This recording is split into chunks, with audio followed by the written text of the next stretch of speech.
what is Arduino? Arduino is an open-source electronics platform that consists of both hardware and software components.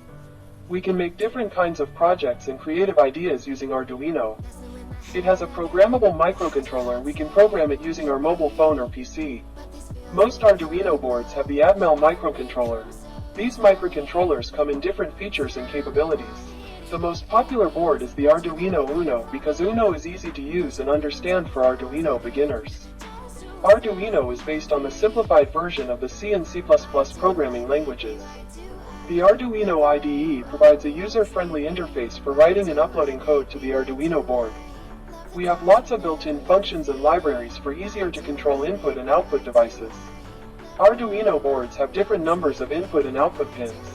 These pins can be connected to various electronic components like sensors, LEDs, motors, displays, and more. While you're writing code, you can read data from sensors and control the behavior of output devices.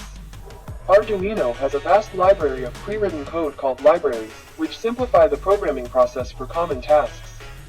There is also a large and active community of Arduino users and enthusiasts who share projects, tutorials, and code examples, making it easy to learn and find support.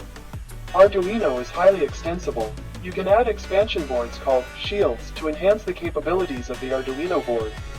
Shields provide additional functionalities such as Ethernet connectivity, wireless communication, motor control, and more. Additionally, you can integrate Arduino with other software and hardware platforms to create complex systems.